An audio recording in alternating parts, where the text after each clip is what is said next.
Hello दोस्तों, आप सबके बोर्ड एग्ज़ाम के लिए बोर्ड एग्ज़ाम के लिए बोर्ड एग्ज़ाम के लिए बोर्ड एग्ज़ाम के लिए बोर्ड एग्ज़ाम के लिए क्लास ट्वेल्थ का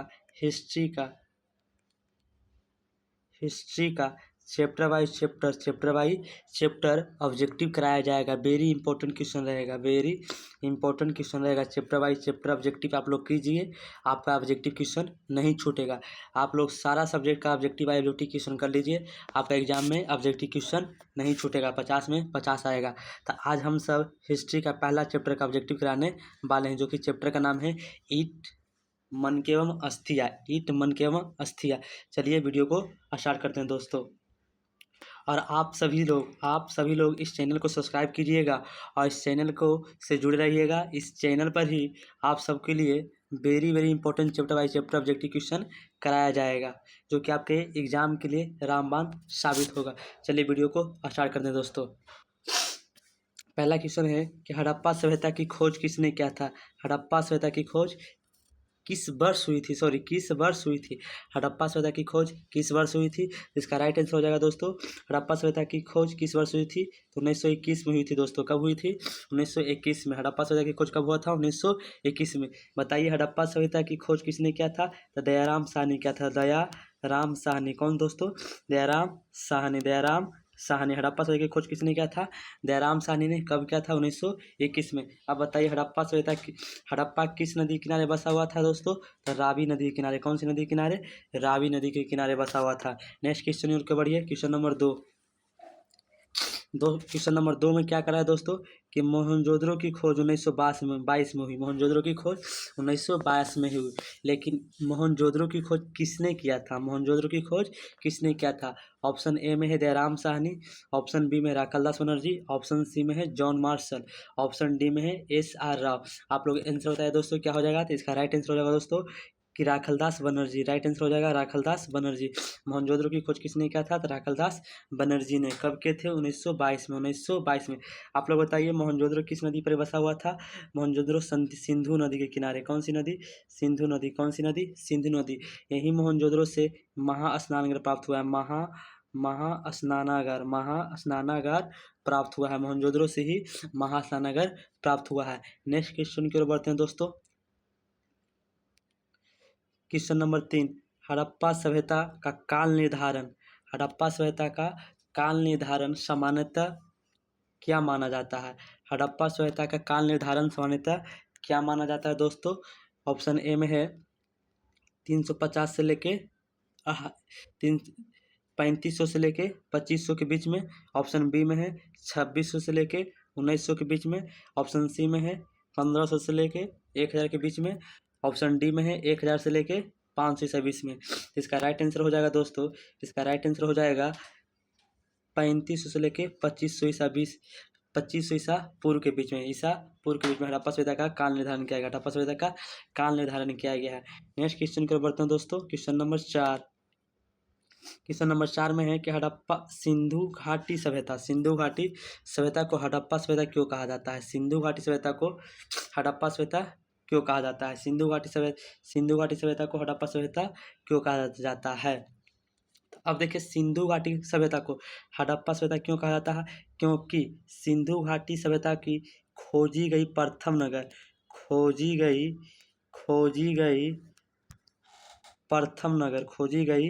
प्रथम नगर हड़प्पा थी। क्या था दोस्तों? हड़प्पा था। क्या था? हड़प्पा था। इसलिए सिंधु घाटी सभ्यता को हड़प्पा सभ्यता के नाम से जाना जाता है। देखिए इसका राइट आंसर क्या होगा दोस्तों? आप लोग बताइए इसका राइट आंसर क्या हो जाएगा? ऑप्शन ए में क्या है? हड़प्पा सबसे बड़ा शहर था। दूसरा में सबसे पहले हड़प्पा नामक स्थल पर खुदाई हुई।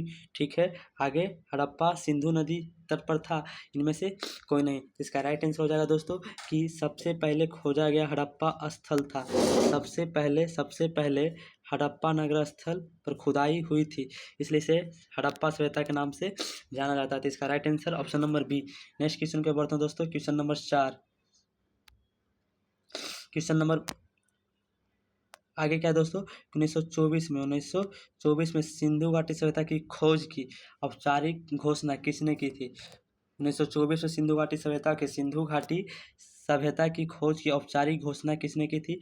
ऑप्शन है कनिंघम, दूसरा है जॉन मार्शल, तीसरा R.E.S. व्हीलर, डी नंबर में है दयाराम साहनी। दयाराम साहनी। तो आप देख बताइएगा दोस्तों कि सिंधु घाटी सभ्यता की खोज औपचारिक घोषणा किसने की थी? तो सिंधु घाटी सभ्यता का औपचारिक खोज किसके दिशा निर्देशांक में? तो जॉन मार्शल के दिशा निर्देशांक में। किसके दिशा निर्देशांक में? जॉन मार्शल के दिशा निर्देशांक में। जॉन मार्शल के दिशा निर्देशांक में। जॉन मार्शल के दिशा निर्देशांक में किसके द्वारा खुदाई किया गया था? किसके द्वारा खुदाई किया गया था? किसके द्वारा खुदाई किया गया था? तो ये आपका दयाराम साहनी के द्वारा खुदाई किया गया था। लेकिन किसके दिशा निर्देशांक पे? जॉन मार्शल के दिशा निर्देशांक में। लेकिन पूछ देगा कि हड़प्पा की पहली बार खुदाई, सबसे पहले बार खुदाई किसने कहा? लेकिन उसे औपचारिक रूप से साबित नहीं कर पाया। साबित नहीं कर पाया। साबित नहीं कर पाया। वो कौन था? तो साबित नहीं कर पाया वो था कनिंघम। कौन था दोस्तों? कनिंघम था। कौन था? कनिंघम था। कौन था? कनिंघम। लेकिन ये साबित नहीं कर पाया। इसका राइट आंसर क्या हो जाएगा दोस्तों? इसका राइट आंसर बताइए। इसका राइट आंसर हो जाएगा जॉन मार्शल। जॉन मार्शल हो जाएगा इसका right answer, John Marshall. Next question को बढ़ता हूँ दोस्तों, क्वेश्चन नंबर 6। भारतीय पुरातत्व का जनक, फादर ऑफ इंडिया आर्टिकोलॉजी किसे कहा जाता है? तो इसका राइट आंसर हो जाएगा अलेक्जेंडर कनिंघम को। अलेक्जेंडर कनिंघम ने सांची का स्तूप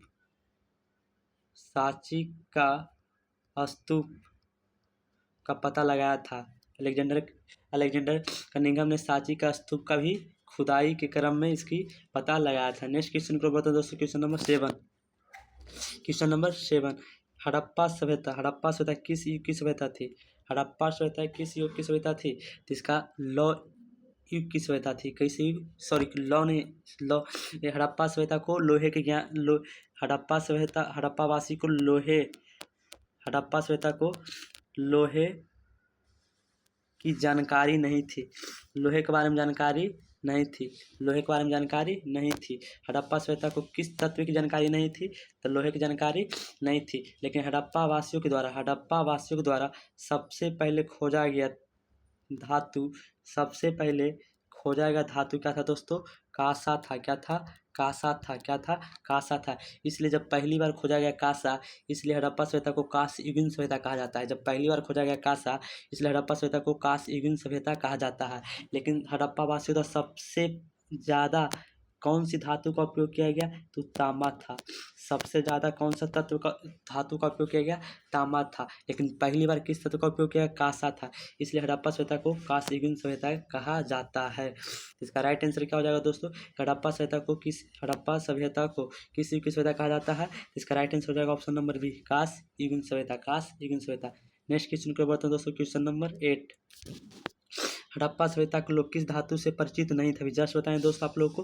हड़प्पा सभ्यता के लोग किस धातु से परिचित नहीं थे? तो आप लोहा से परिचित नहीं थे। नेक्स्ट क्वेश्चन को बताओ दोस्तों कि हड़प्पा सभ्यता किस नदी के तट पर था? हड़प्पा सभ्यता किस नदी पर था? Option A Sindhu, option B Ravi, option number C Beas, option number D Sutlej. तो बताइए हड़प्पा सभ्यता किस नदी के तट पर था? तो इस रावी नदी के तट पर था। कौन सी नदी? रावी नदी पर। कौन सी नदी? रावी नदी पर। नेक्स्ट क्वेश्चन को बढ़ते दोस्तों। नेक्स्ट क्वेश्चन है कि मोहनजोदड़ो किस नदी के किनारे बसा हुआ था? मोहनजोदड़ो किस नदी किनारे बसा हुआ था? ऑप्शन ए में क्या है? रावी है, ऑप्शन बी में सिंधु है, ऑप्शन सी में घग्गर है, ऑप्शन डी में भोगवा है। तो मोहनजोदड़ो किस नदी किनारे बसा हुआ था? तो मोहनजोदड़ो आपका सिंधु नदी किनारे बसा हुआ था। कौन सी नदी? सिंधु नदी किनारे। कौन सी नदी? सिंधु नदी किनारे। आप लोग कॉमेंट बताएगा कि लोथल किस नदी के किनारे बसल था?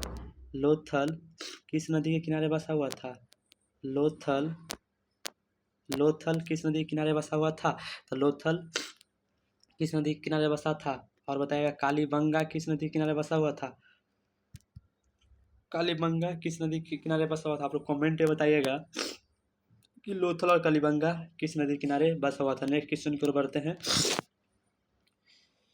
नेक्स्ट क्वेश्चन है कि मोहनजोदड़ो का शाब्दिक अर्थ क्या होता है? तो मोहनजोदड़ो का शाब्दिक अर्थ क्या होता है? ऑप्शन नंबर ए में है जीवितों का टीला, मृतकों का टीला, महान शहर, राजाओं का महल। इसका राइट आंसर हो जाएगा दोस्तों कि मोहनजोदड़ो का शाब्दिक अर्थ क्या होता है? मृतकों का टीला होता है। मोहनजोदड़ो का शाब्दिक अर्थ क्या होता है? मृतकों का टीला होता है। मोहनजोदड़ो का शाब्दिक अर्थ क्या होता है दोस्तों? मृतकों का टीला होता है। नेक्स्ट क्वेश्चन की ओर बढ़ते हैं, क्वेश्चन नंबर 12। हड़प्पा बस्तियां सामान्यतः कितने भागों में विभाजित थी? हड़प्पा बस्तियां सामान्यतः कितने भागों में विभाजित थी? ऑप्शन ए में है 1 भागों में, दो ऑप्शन बी दो भागों में, ऑप्शन सी 3 भागों में, ऑप्शन डी 4 भागों में। इसका राइट आंसर हो जाएगा दोस्तों, इसका राइट आंसर हो जाएगा 2 भागों में। कितना भागों में? 2 भागों में। हड़प्पा बस्तियां कितने भागों में बटा था? 2 भागों में। कितने भागों में? 2 भागों में। नेक्स्ट क्वेश्चन की ओर बढ़ते हैं दोस्तों, क्वेश्चन नंबर 13। हड़प्पा का कौन सा अनूठा स्थल 3 भागों में दुर्ग, मध्य वर्ग और निचला वर्ग में बटा हुआ था? तो आपका इसका राइट आंसर क्या होगा? आप लोग बताइए। अरे इसका राइट आंसर क्या हो जाएगा? इसका राइट आंसर क्या होगा? पहला ऑप्शन में है लोथल, बी में है कालीबंगा, सी में है धौलावीरा, डी में है चनहुद्रो। इसका राइट आंसर क्या होगा दोस्तों? तो इसका राइट आंसर हो जाएगा आप option number B, option number C, Dholavira. इसका राइट आंसर क्या हो जाएगा? धौलावीरा। इसका राइट आंसर क्या हो जाएगा? धौलावीरा। अब अनूठा 3 स्थल में था, अनूठा 3 स्थल में था। पहला था दुर्ग था, पहला क्या था? दुर्ग था। दूसरा क्या था? मध्यनगर था, मध्यनगर था। तीसरा क्या था? तीसरा निचला शहर था, निचला शहर। और दुर्ग का किलेबंदी हो चुका था, दुर्ग का किलेबंदी हुआ था। दुर्ग जो क्षेत्र था उसे किलेबंदी थी, यानी किलेबंदी से घिरा हुआ था शहर दुर्ग था। इसमें अमीर लोग रहते थे। दुर्ग में कैसा लोग रहते थे? अमीर लोग रहते थे। दुर्ग में कैसे लोग रहते थे? अमीर लोग। और निचला शहर में गरीब लोग रहते थे, निचला शहर में गरीब लोग रहते थे। नेक्स्ट क्वेश्चन की ओर बढ़ते हैं दोस्तों, क्वेश्चन नंबर 14। प्रसिद्ध विशाल स्नानागार कहाँ से प्राप्त हुआ है? और अभी जस्ट बताएं कि प्रसिद्ध स्नानागार कहाँ से प्राप्त हुआ है? मोहनजोदड़ो से। मोहनजोदड़ो से ही भगवान शिव की मूर्ति प्राप्त हुई है। क्या हुई दोस्तों? मूर्ति प्राप्त हुई है। भगवान शिव की मूर्ति प्राप्त हुआ कहाँ से? मोहनजोदड़ो से। इसका राइट आंसर क्या हो जाएगा दोस्तों? राइट आंसर क्या होगा कि महास्नान कहाँ से प्राप्त हुआ है? तो इसका राइट आंसर हो जाएगा मोहनजोदड़ो से। कहाँ से? मोहनजोदड़ो से। नेक्स्ट क्वेश्चन की ओर बढ़ते हैं दोस्तों। हड़प्पा सभ्यता का नगर नियोजन हड़प्पा सभ्यता की नगर नियोजन किस प्रसिद्ध पर आधारित थी? हड़प्पा सभ्यता की नगर नियोजन किस पद्धति पर आधारित था? किस पद्धति पर आधारित था? ऑप्शन है वृत्ताकार पद्धति, ऑप्शन बी है ग्रिड पद्धति, ऑप्शन सी है त्रिकोणमिति पद्धति, ऑप्शन डी है टेढ़ी मेढ़ी पद्धति। इसका राइट आंसर हो जाएगा ऑप्शन नंबर बी, ग्रिड पद्धति। कैसी पद्धति? ग्रिड पद्धति थी। हड़प्पा सभ्यता की नगर नियोजन किस पद्धति पर थी? ग्रिड पद्धति पर थी। कैसा था दोस्तों? ग्रिड पद्धति पर था। नेक्स्ट क्वेश्चन की ओर बढ़ते हैं दोस्तों। नेक्स्ट क्वेश्चन, इसका प्रिंट आउट थोड़ा सा दिक्कत है। नेक्स्ट क्वेश्चन देखिए 17। हड़प्पा की इमारतें और दीवारों में इस्तेमाल की जाने वाली ईंटों का अनुपात क्या था? हड़प्पा की इमारत और दीवारों पर जो ईंट का उपयोग किया जाता था वो कितना अनुपात में था? तो वह 1:2:4 के रूप में था। 1:2:4 के रूप में था। इसका राइट आंसर क्या हो जाएगा दोस्तों? इसका राइट आंसर हो जाएगा आपका बी नंबर। क्या हो जाएगा? B number. Right answer B number. Question number 18। Mohenjodaro में कुल कितने कुएं मिले हैं? मोहनजोदड़ो में कुल कितने कुएं मिलने के अनुमान है? मोहनजोदड़ो में कुल कितने कुएं मिलने का अनुमान है? ऑप्शन ए में है लगभग 300, ऑप्शन बी में लगभग 500, ऑप्शन सी में है लगभग 700, ऑप्शन डी में है 1000। क्या है दोस्तों? 1000। 18 के क्या हो जाएगा? इसका राइट आंसर हो जाएगा 100। कितना हो जाएगा? 100 कुएं मिलने का अनुमान है। 100 कुएं मिलने का अनुमान है। और मोहनजोदड़ो में जो कुआं मिला है, मोहनजोदड़ो में जो कुआं मिला है वो एक प्रकार का वर्गाकार रूप में भी व्यवस्थित था। कैसा रूप में? वर्गाकार रूप में व्यवस्थित था। जो हमसे हिस्ट्री पढ़ चुके हैं इनको इस सब क्वेश्चन को बनाने में कोई दिक्कत नहीं हो रहा होगा। उनको बनाने में ये सब दिक्कत नहीं हो रहा होगा। नेक्स्ट क्वेश्चन क्या बढ़ते हैं दोस्तों, क्वेश्चन नंबर 19 बोला विशाल अन्ना भंडार अन्नागार कहाँ से प्राप्त हुआ है। विशाल अन्ना अन्ना भंडार अन्नागार कहाँ से प्राप्त हुआ है, तो बताइए विशाल अन्नागार या अन्नागार कहाँ से प्राप्त हुआ है।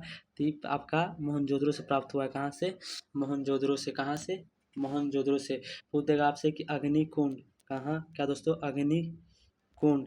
अग्निकुंड किस नगर से प्राप्त हुआ है, अग्निकुंड किस नगर से प्राप्त हुआ है, तो अग्निकुंड किस नगर से प्राप्त हुआ है, तो लोथल। कहाँ से, लोथल प्लस कालीबंगा से। लोथल प्लस कालीबंगा से प्राप्त हुआ है। कहाँ से, लोथल प्लस कालीबंगा से। अग्निकुंड कहाँ से प्राप्त हुआ है, लोथल प्लस कालीबंगा से प्राप्त हुआ है।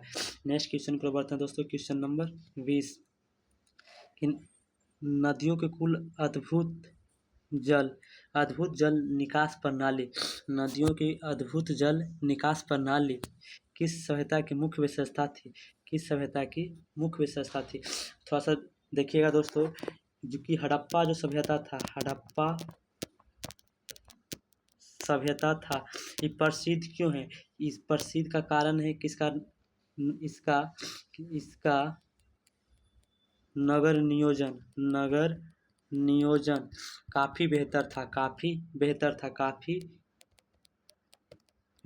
था, इसलिए ज़्यादातर विस्तार हड़प्पा सभ्यता प्रसिद्ध क्यों है, तो इसका नगर नियोजन क्या थी, काफ़ी बेहतर थी, काफ़ी सुदृढ़ थी, क्या थी, सुदृढ़ थी। और हड़प्पा सभ्यता की जो नगर नालियाँ थी, वहाँ की नालियाँ जो थी ज़मीन के नीचे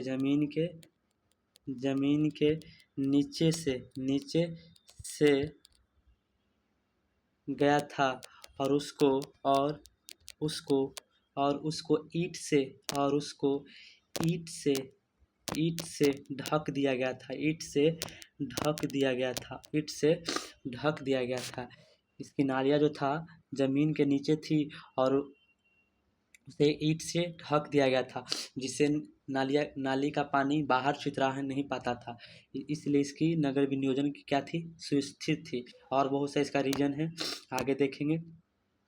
इसका राइट आंसर क्या हो जाएगा दोस्तों, इसका राइट आंसर क्या हो जाएगा, आप लोग बताइएगा कमेंट में इसका राइट आंसर क्या होगा। इसका राइट आंसर नलियों की अद्भुत जल निकास प्रणाली किस सभ्यता की मुख्य विशेषता थी। अब बताइए मिस्र की सभ्यता जाएगा दोस्तों, नहीं जाएगा।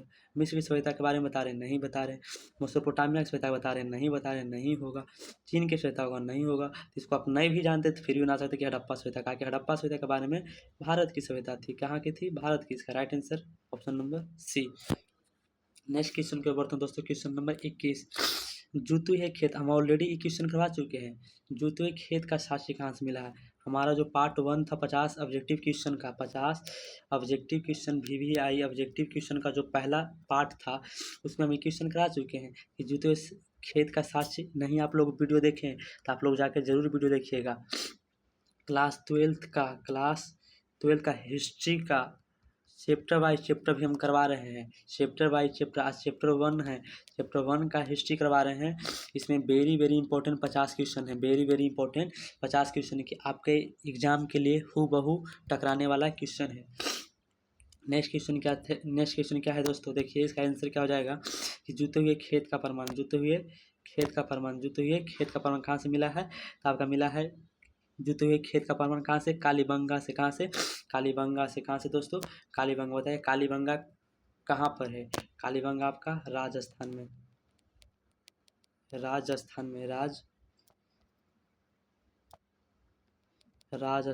कहाँ पर है दोस्तों, राजस्थान में। और यही कालीबंगा से कहाँ, यही कालीबंगा से काले रंग की चूड़ी प्राप्त हुआ है, काले रंग की चूड़ी प्राप्त हुआ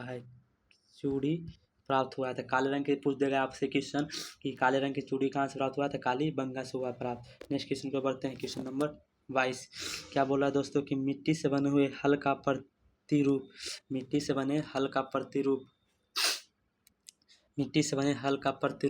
कहाँ से मिला है, ऑप्शन नंबर ए है बनावली, ऑप्शन नंबर बी है लोथल, ऑप्शन नंबर सी है हड़प्पा, ऑप्शन नंबर डी है कोट दीजिए, ऑप्शन नंबर डी है कोट दीजिए, ऑप्शन नंबर डी है कोट दीजिए। तो इसका राइट आंसर हो जाएगा दोस्तों, इसका राइट आंसर क्या होगा, इसका राइट आंसर हो जाएगा बनावली और चोलिस्तान, बनावली और चोलिस्तान। नेक्स्ट क्वेश्चन की ओर बढ़ते हैं दोस्तों, क्वेश्चन नंबर 23।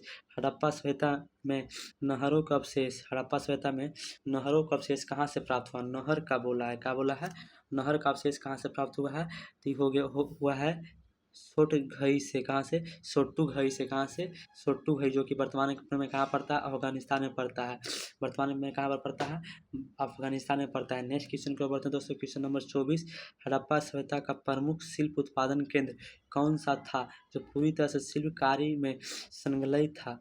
हड़प्पा सभ्यता का प्रमुख शिल्प उत्पादन केंद्र कौन सा था, जो कि पूरी तरह शिल्प कार्य में संलग्न था। ऑप्शन नंबर क्या हो जाएगा इसका राइट आंसर, इसका राइट आंसर क्या हो जाएगा दोस्तों, इसका राइट आंसर बताइएगा। ऑप्शन ए में मोहनजोदड़ो, ऑप्शन बी में चंद्रहुद्रो, ऑप्शन सी में है लोथल, ऑप्शन डी में है कालीबंगा। इसका राइट आंसर हो जाएगा चंद्रहुद्रो से, कहाँ से, चंद्रहुद्रो से, कहाँ से, चंद्रहुद्रो से, यही चंद्रहुद्रो से दोस्तों, यही चंद्रहुद्रो से, यही चंद्रहुद्रो से कुत्ते के साथ साथ, कुत्ते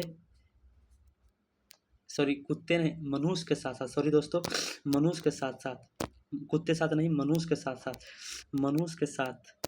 मनुष्य के साथ साथ कुत्ते दफनाने का प्रमाण मिला है, कुत्ते दफनाने का प्रमाण मिला है, कुत्ते दफनाने का प्रमाण मिला है। नेक्स्ट क्वेश्चन को बताओ दोस्तों, क्वेश्चन नंबर 25। क्वेश्चन नंबर 25 में क्या दोस्तों, संघ से बनी वस्तुओं के निर्माण के लिए, संघ से बनी वस्तुओं के निर्माण के लिए कौन से तटीय केंद्र प्रसिद्ध है, संघ से बनी वस्तुओं के निर्माण के लिए कौन से तटीय केंद्र प्रसिद्ध था। ऑप्शन ए में है नागेश्वर और बालाकोट, ऑप्शन बी में है लोथल और चंद्रहुद्रो, ऑप्शन सी में हड़प्पा और मोहनजोदड़ो, ऑप्शन डी में कालीबंगा और रोपर। तो इसका राइट आंसर क्या हो जाएगा दोस्तों, तो इसका right answer option number A हो जाएगा, नागेश्वर और बालाकोट, नागेश्वर और बालाकोट, इसका राइट आंसर ए हो जाएगा। नेक्स्ट क्वेश्चन पर बढ़ते हैं दोस्तों, क्वेश्चन नंबर 26। क्वेश्चन नंबर 26 क्या बोला है कि मनके बनाने के लिए किस सुंदर लाल मिट्टी पत्थर का प्रयोग किया जाता था। ये भी क्वेश्चन हम करवा चुके हैं दोस्तों, ये भी क्वेश्चन हम करवा चुके हैं, ये भी क्वेश्चन करवा चुके हैं कि मनके बनाने के लिए, कौन बनाने के लिए, मनके बनाने के लिए सुंदर लाल रंग के पत्थर का उपयोग किया जाता था, कौन सा पत्थर था, कार्लेनियन था, कार्लियन था, क्या था, कार्लेनियन था, कार्लियन था, क्या था, कार्लियन। एक सेलखड़ी पत्थर है, क्या है दोस्तों, सेलखड़ी पत्थर, ये भी हड़प्पा से प्राप्त हुआ है, लेकिन जो सेलखड़ी पत्थर है दोस्तों, क्या है, सेलखड़ी पत्थर एक मुलायम पत्थर होता है, क्या है, कैसा पत्थर, मुलायम। आपके एग्जाम में पूछा गया है कि सेलखड़ी पत्थर कैसा होता है, मुलायम, कठोर, तो कैसा होता है, मुलायम होता है। नेक्स्ट क्वेश्चन को बढ़ते हैं दोस्तों, हड़प्पा की मुहरें मुख्य रूप से किस मुलायम पत्थर से बनाई जाती थी, जस्ट बताएं दोस्तों, हड़प्पा की मुहरें मुख्यतः रूप से किस मुलायम पत्थर से बनाई जाती थी, मुलायम पत्थर बोल रहा है, अभी जस्ट बोले कौन चीज, सेलखड़ी पत्थर, क्या बोले दोस्तों, सेलखड़ी पत्थर। हड़प्पा की मुहरें मुख्य रूप से किस मुलायम पत्थर से बनाई जाती थी, सेलखड़ी पत्थर से। नेक्स्ट क्वेश्चन को बढ़ते हैं दोस्तों, क्वेश्चन नंबर 27। फयांस क्या था, फयांस जो था आपका क्या था, फायांस क्या था। ऑप्शन ए में एक प्रकार का कीमती धातु था, घिसी हुई रेत और रंग के मिलाकर बनाया गया पदार्थ था। दूसरा एक प्रकार का अनाज था, हड़प्पा का एक शहर था। अब बताइए, आप लोग को हम पढ़ाए हैं हड़प्पा सभ्यता के बारे में, तो यहाँ पर इस हड़प्पा का एक नगर कैसे, शहर कैसे होगा, फायांस नगर के नाम से दिख रहा है, नहीं दिख रहा है, ये तो ऑप्शन नंबर होगा नहीं, ऑप्शन ये तो होगा नहीं, हड़प्पा का एक शहर था। अब बताइए, एक प्रकार का अनाज, फायांस अनाज आएगा, नहीं आएगा, ए हो सकता है, न तो बी हो सकता है, ए हो सकता है, न तो बी हो सकता है, ए हो सकता है, न तो बी हो सकता है। तो इसका राइट आंसर क्या हो जाएगा दोस्तों, इसका राइट आंसर क्या होगा, इसका राइट आंसर क्या हो जाएगा इसका राइट आंसर हो जाएगा घिसी हुई, इसका राइट आंसर क्या हो जाएगा दोस्तों, घिसी हुई, इसका राइट आंसर हो जाएगा घिसी हुई रेत और रंग को मिलाकर बनाया गया था, घिसी हुई रेत और रंग को मिलाकर बनाया गया था, बनाया गया था। नेक्स्ट क्वेश्चन को बढ़ते हैं दोस्तों, क्वेश्चन नंबर 29। क्वेश्चन नंबर 29 क्या है दोस्तों, पुरातत्वविदों को हड़प्पा स्थलों को किन अनाजों के दाने मिले हैं? किस अनाजों के दाने मिले हैं? दाने मिले हैं, दाने मिले हैं। ऑप्शन नंबर है गेहूं और जौ का, दूसरा है दाल और सफ़ेद चना का, और सी में क्या है तिल और बाजरा का, और डी में इनमें से सभी, इनमें से सभी। बताइए पुरातात्विक हड़प्पा स्थल से, कहाँ से दोस्तों? हड़प्पा स्थल से गेहूं और जौ भी मिला है, दाल और सफ़ेद चना भी मिला है, तिल और बाजरा भी मिला है, तिल और बाजरा भी मिला है। यहाँ से हम थोड़ा सा 5 क्वेश्चन निकालने का प्रयास करते हैं दोस्तों। देखिएगा 3 4 5 क्वेश्चन निकालने का प्रयास करते हैं। हड़प्पा स्थल में खोजा गया, हड़प्पा स्थल में यानी मानव के द्वारा, मानव के द्वारा उपयोग में लाई गई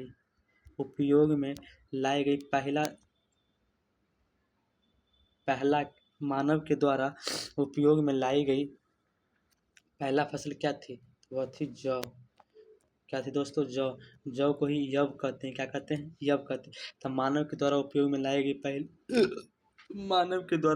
लाई गई पहली फसल क्या थी? जौ थी। फिर सेकंड में क्या थी दोस्तों? गेहूं था। क्या था? सेकंड में गेहूं था। बताइए गेहूं का प्राचीनतम प्रमाण कहाँ से मिला है? तो गेहूं का प्राचीनतम प्रमाण कहाँ से मिला है दोस्तों? गेहूं का प्राचीनतम प्रमाण कहाँ से मिला था? मेहरगढ़ से मिला है। कहाँ से? मेहरगढ़ से मिला है। कहाँ से मिला है? मेहरगढ़ से मिला है। तो गेहूं का प्राचीनतम प्रमाण कहाँ से मिला है? मेहरगढ़ से मिला है। बोलेगा चावल का प्राचीनतम प्रमाण कहाँ से मिला है? चावल का प्राचीनतम प्रमाण कहाँ से मिला है? चावल का प्राचीनतम प्रमाण कहाँ से मिला है? चावल का प्राचीनतम प्रमाण कोल्डी हवा से मिला है। कहाँ से दोस्तों? कोल्डी हवा से मिला है। कहाँ से मिला है? कोल्डी हवा से। नेक्स्ट क्वेश्चन की ओर बढ़ते हैं दोस्तों। क्वेश्चन नंबर 30, हड़प्पा सभ्यता के किस स्थल से धान और चावल के अवशेष मिले हैं जो तुलनात्मक रूप से दुर्लभ हैं? क्या है दोस्तों? तुलनात्मक रूप से दुर्लभ हैं। तुलनात्मक रूप से दुर्लभ हैं। क्या है? दुर्लभ हैं। इसका राइट आंसर हो जाएगा लोथला रंगपुर से। लोथला रंगपुर से। यही लोथल से बंदरगाह मिला है। क्या कोची मिला है? बंदरगाह मिला है। और एक नगर और था कोटदा, यहाँ से भी प्रमाण मिला है बंदरगाह का। नेक्स्ट क्वेश्चन को बढ़ते दोस्तों। क्वेश्चन नंबर 31, हड़प्पा वासी तामा कहाँ से मंगाते थे? हड़प्पा वासी तामा कहाँ से मंगाते थे? पहला ऑप्शन है खेतरी, दूसरा है कोलार कर्नाटक, तीसरा है ईरान, ऑप्शन डी है अफगानिस्तान। अब बताइए तामा कहाँ से मंगाते थे? तो इसका राइट आंसर हो जाएगा दोस्तों खेतरी से मंगाते थे। कहाँ से? खेतरी से मंगाते थे। इसका right answer option number A हो जाएगा। क्या हो जाएगा? ए हो जाएगा। और कोलार और कर्नाटक से सोना मंगाया जाता था। क्या मंगाया जाता था? सोना मंगाया जाता है। कोलार और कर्नाटक से सोना मंगाया जाता है। नेक्स्ट क्वेश्चन पर बढ़ते हैं दोस्तों। क्वेश्चन नंबर 32, हड़प्पा वासी सोना कहाँ से प्राप्त करते थे? अभी जस्ट बताएं दोस्तों। हड़प्पा वासी सोना कहाँ से प्राप्त करते थे? दक्षिण भारत से। कहाँ से? दक्षिण भारत से। कर्नाटक के कहाँ से? कोलार से। कहाँ से? दक्षिण भारत के कोलार से। दक्षिण भारत के कोलार से। कहाँ से? दक्षिण भारत के कोलार से। नेक्स्ट क्वेश्चन की ओर बढ़ते हैं दोस्तों। क्वेश्चन नंबर 33, लाजवर्द मनी जो एक नीले रंग का कीमती पत्थर था, कहाँ से मंगाया जाता था? लाजवर्द मनी जो एक नीले रंग का कीमती पत्थर था, वो कहाँ से मंगाया जाता था? ऑप्शन था सुटघई अफगानिस्तान, खेतरी ओमान, भरूची। सुटघई नहीं है, इस सुटकोतदा है। क्या दोस्तों? सुटकोतदा है। क्या दोस्तों? सुटकोटदा है। आंसर इसका राइट आंसर बी हो जाएगा। क्या हो जाएगा दोस्तों? बी हो जाएगा। नेक्स्ट क्वेश्चन की ओर बढ़ते हैं दोस्तों। क्वेश्चन नंबर 34, मेसोपोटामिया के लेखों में हड़प्पा सभ्यता के हड़प्पा क्षेत्र के लिए किस शब्द का प्रयोग किया गया है? किस शब्द का प्रयोग किया गया? मेसोपोटामिया। ये भी क्वेश्चन हम करवाए पिछला वीडियो में, पिछला क्लास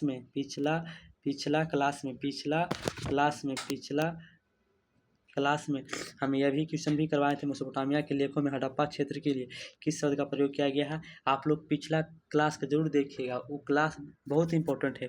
उसमें मिक्स टाइप का 50 क्वेश्चन करवाया गया है।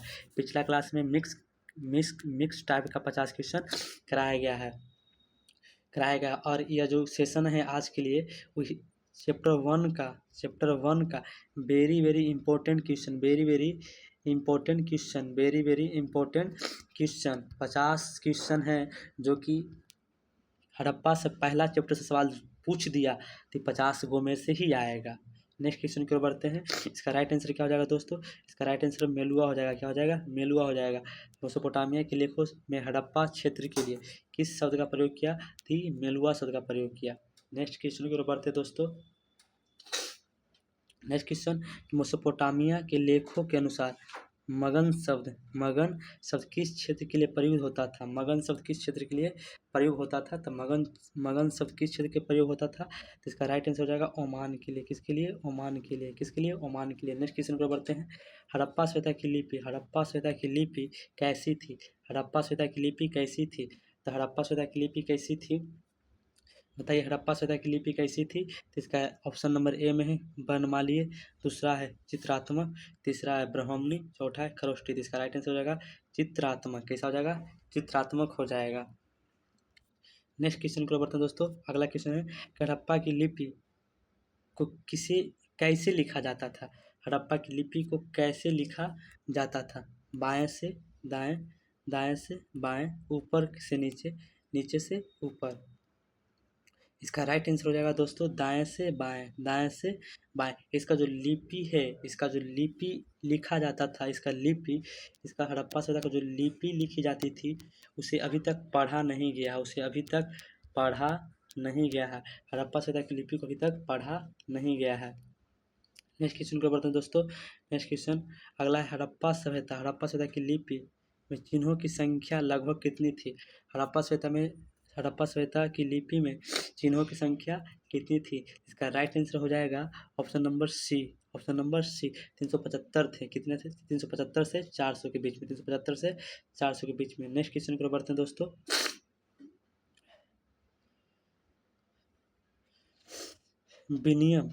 विनिमय के लिए हड़प्पा में वाट किस पत्थर से बनाए जाते थे?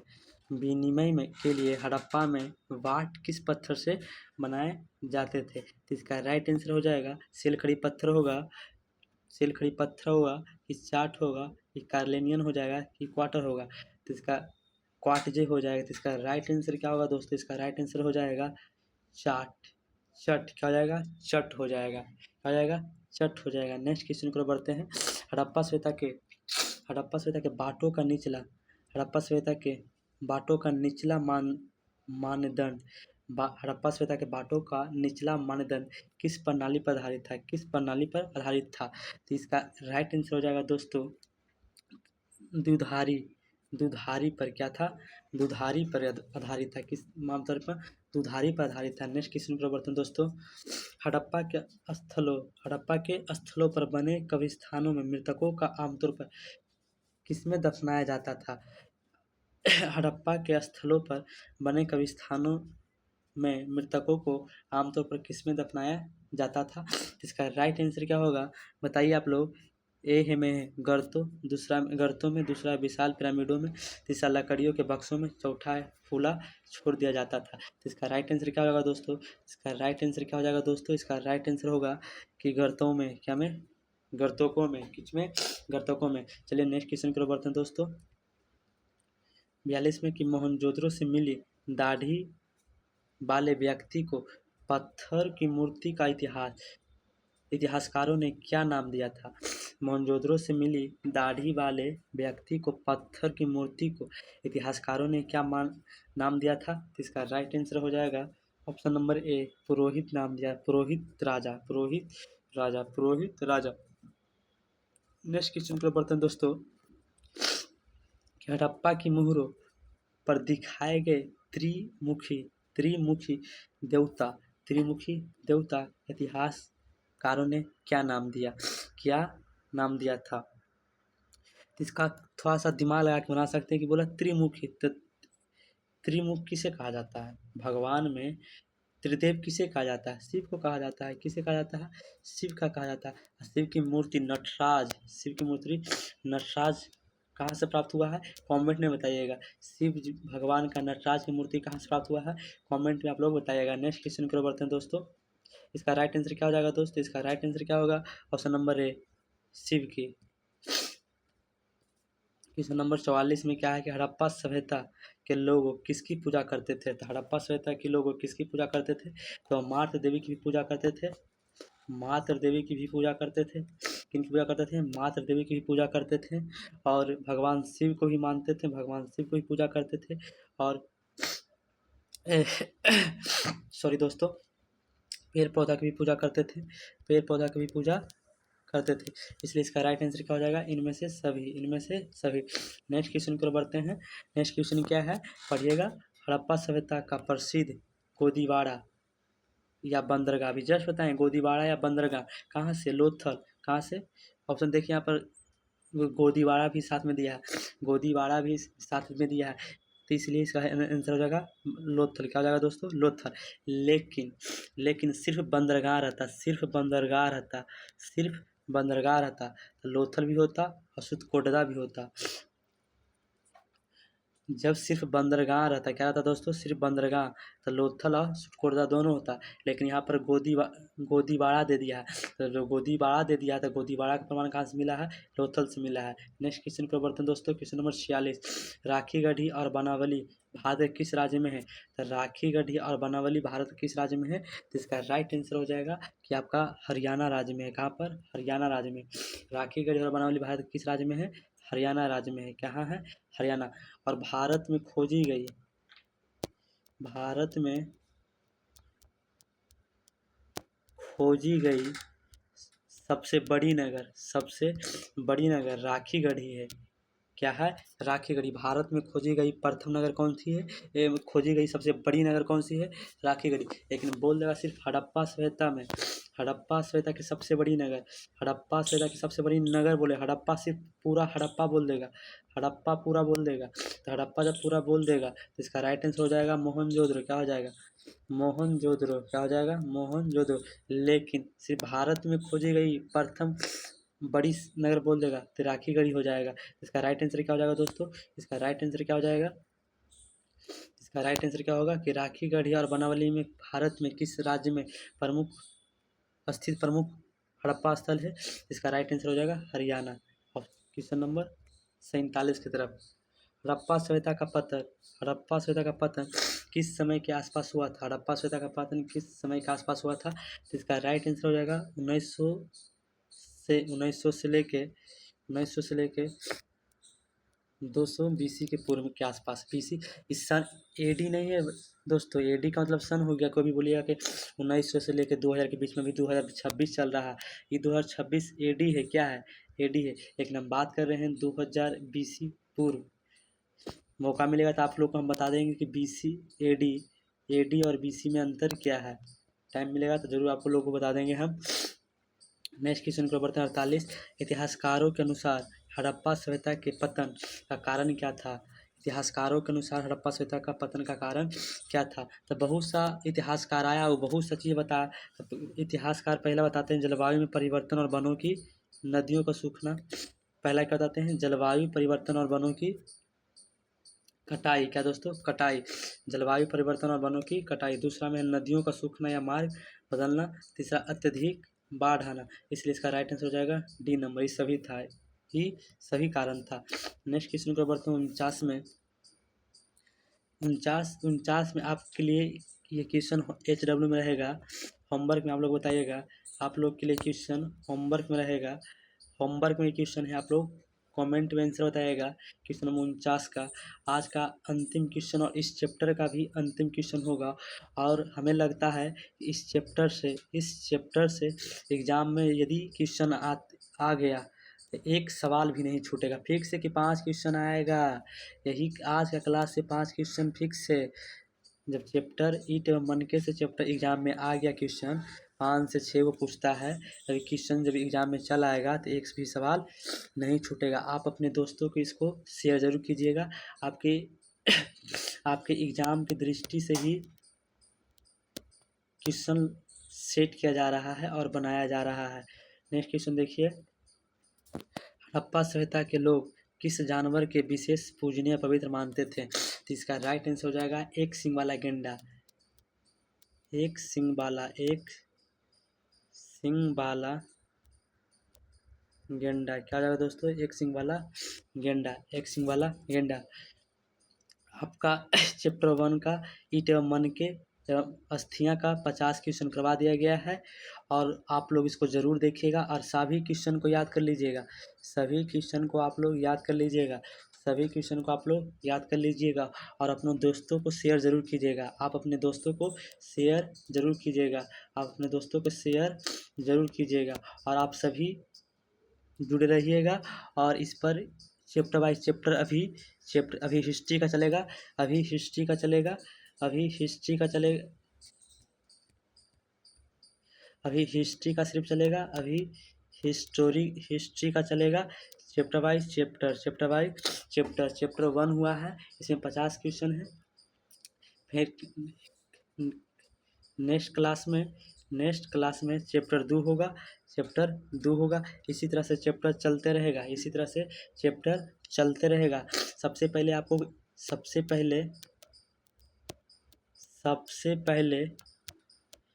लोग को चैनल को सब्सक्राइब कर लेना है। सबसे पहले आप लोग को चैनल को सब्सक्राइब कर लेना है और आप लोग को सबसे पहले हिस्ट्री ख़त्म कराया जाएगा।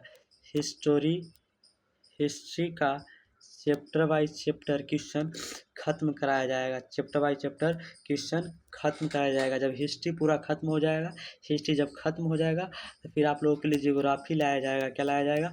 ज्योग्राफी में भी चैप्टर बाय चैप्टर कराया जाएगा, ज्योग्राफी में भी चैप्टर बाय चैप्टर कराया जाएगा। फिर ज्योग्राफी समाप्त हो गया तो फिर आपको आएगा पॉलिटिकल साइंस। क्या आएगा? पॉलिटिकल साइंस आएगा। फिर पॉलिटिकल साइंस खत्म हो जाएगा तो फिर हिंदी आएगा। क्या आएगा दोस्तों? हिंदी आएगा। क्या आएगा?